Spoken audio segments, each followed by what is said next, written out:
Hey everyone, Anne here. It is August 6th, 2021.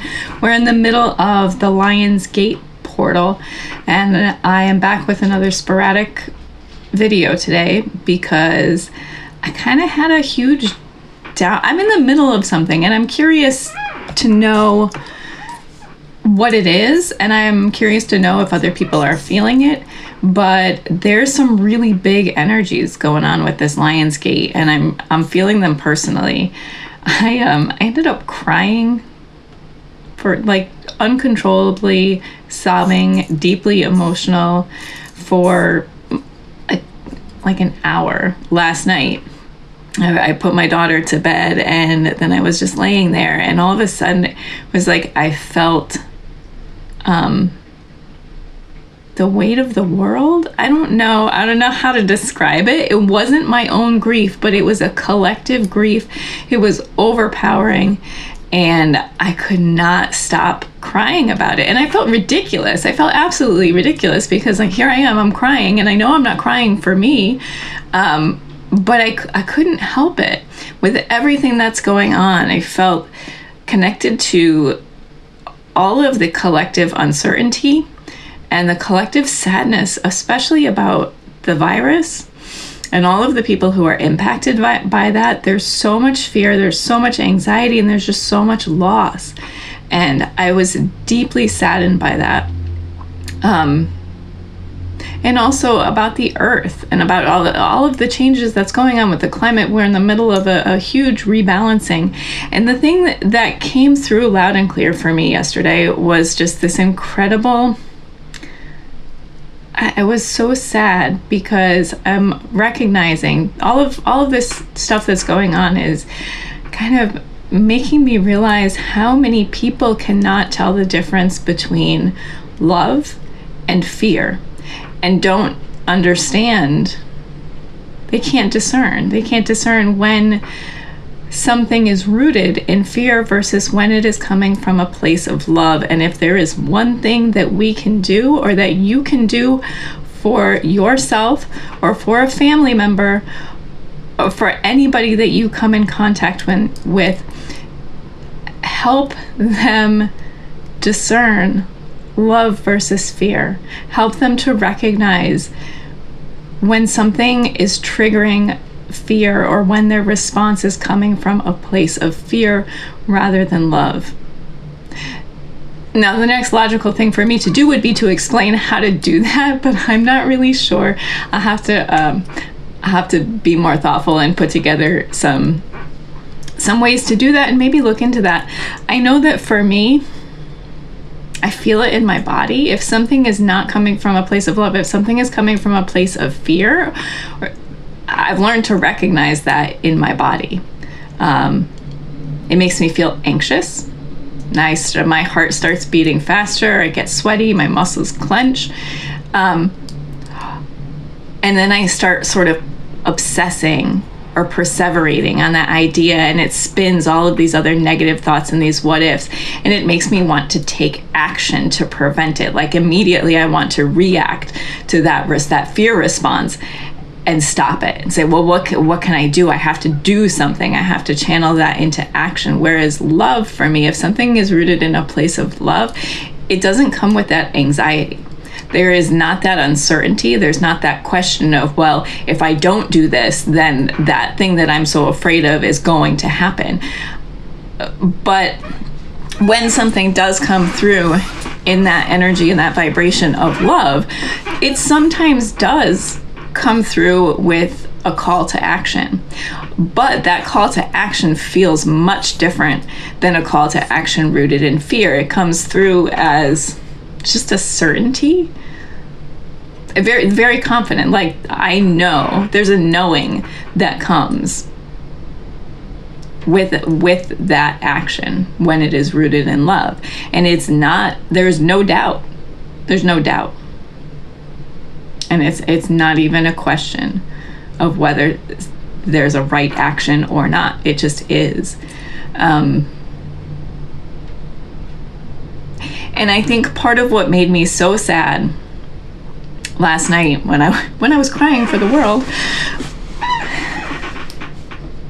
was that question of, well, how is it that people, when it seems so obvious, it should be so obvious to be able to tell the difference between love and fear, why can't people do that? Why? Why indeed? How many people, look how many people don't know love, don't recognize love.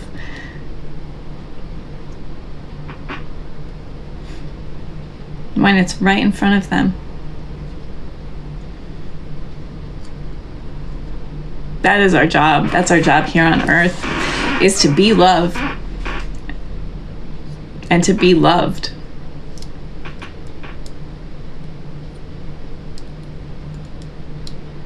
That's all you have to do.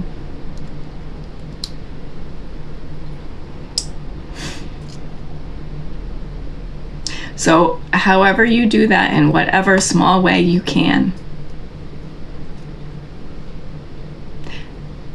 be that love. Show that love. Share that love. Let people know. Let people see it and help people to know what it is, because obviously we don't know what it is right now. And we're seeing that there's a lot of people who don't know it. And that's just devastating. I watched a Denise Siegel video yesterday. She's a fabulous astrologer. I love her. I really, really appreciate her. I've been following her for a number of years. And she was channeling a consciousness called Zoma. And Zoma was talking about the human experience and what that is and why we're here and what our purpose is. And some of the things that she said, or that Zoma had said, really, really resonated with me, because I had received those same messages from Spirit, from my guides, so, several years ago. And I remember it being very impactful. And I went and I told my husband, I said, oh my God, we are the universe coming to know ourselves, coming to know itself. We're just here to experience and to kind of like grow that catalog of experiences for this energy of source. It was just testing its power, or trying to understand its power and itself. And that is what makes our experience so valuable and so necessary. It's not necessary to be that oneness, that united source. I mean, that's what we are. We're here to be, to understand the differentiation and the limit, and the potential of that differentiation, not the limit. And that's such a cool thing. But there's a vast spectrum, as we're seeing. You can go anywhere, light, dark. All experience is good. Well, is necessary, is part of the whole, I guess. I don't know how to say that.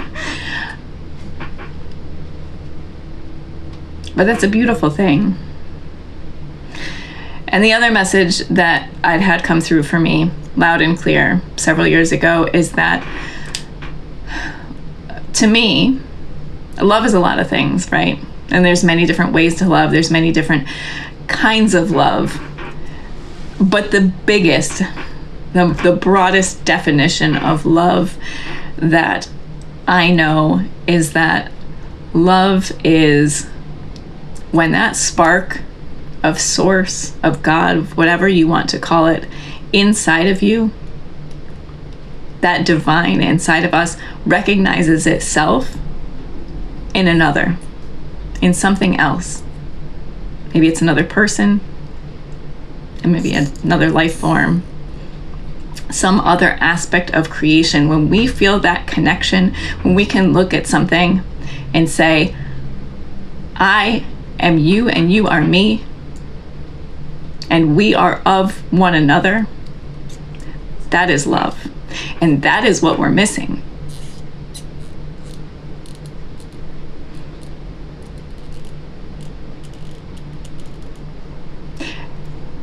It reminds me of being depressed. If you've ever had the experience of being depressed, it is the most extreme form of disconnection that I have ever felt. It was like I had the plug in my hand and I knew there was a socket, but I could not get myself plugged back in. We are from whatever grid there is. Somebody, I think Kirsten Langston, if you don't follow her, you should. She's fantastic as well. Was just channeling something about this grid as well, that we're disconnected from it and from one another. And that's part of the great experiment that is Earth. Like, let's see what happens when we create this sort of binary system of light and dark and disconnection from source.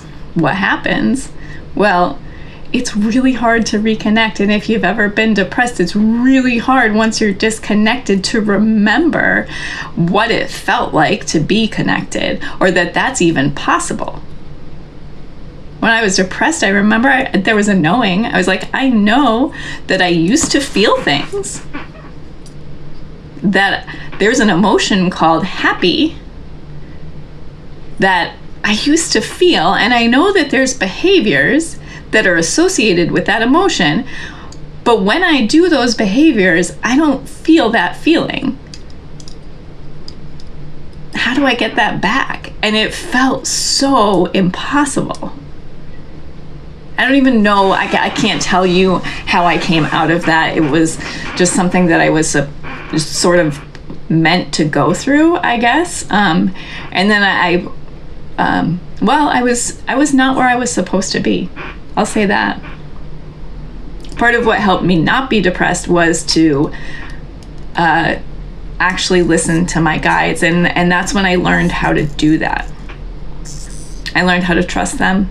I learned how to follow them, and I just kind of took that blind leap of faith away from where I was and trusted that I would end up where I needed to be. And I did. And after I did that, my life kind of unfolded in this really sort of magical Disney-like way that I feel very privileged to have.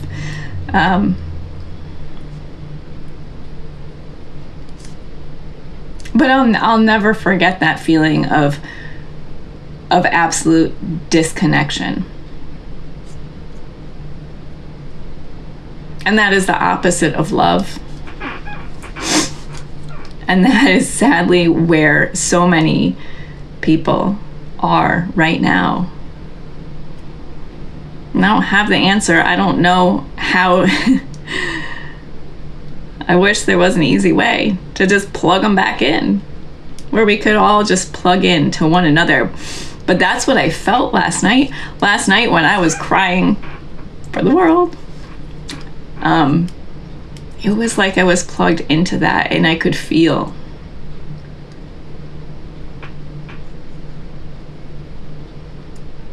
I could feel everyone again, and it was a lot. We're going through a lot right now. And if you are here on this planet at this time of enormous shifting and change and transformation and sort of a leveling up, I really do think that we are leveling up in a lot of ways, but it's bringing up all of that stuff, all of that silt that's been settled at the bottom, has been sitting there because we haven't dealt with it. But now it's being brought up again as we sort of separate that out for good. But if you're here now and you're part of this and you're wondering, what are we supposed to be doing? My guides very specifically said we're here to hold the light and to anchor the energies. What that means in practice is that It is our job to hold the vibration of love amidst unbelievable fear. I don't know if I shared on this channel about my dreams before, the 3 dreams that I had. But I remember what this reminds me of is the second and the third dream, where a bunch of us, there's a huge group of people waiting to be sent down to Earth on a very important mission. And when that door opened, we were greeted with just unfathomable darkness and evil, and we were afraid. And we tried to stay in our comfort zone. We did not want to go down. That's kind of where we are. If you're feeling that right now as a light worker, like, what have I gotten myself into? I don't think I can do this. You can do it. We are doing it.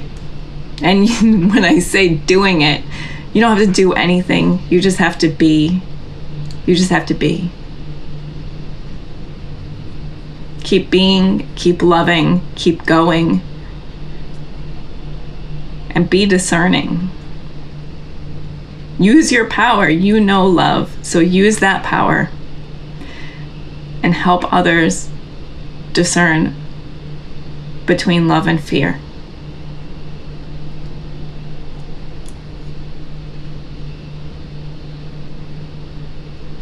Don't tell them, show them. That's it. So if I get any more clarity on that, I'll let you know. In the meantime, I'll just go on crying my eyes out, feeling all the feels through this Lionsgate portal. Let me know how you're doing with it. I'm curious to see how this is treating everyone else too. All right, until next time.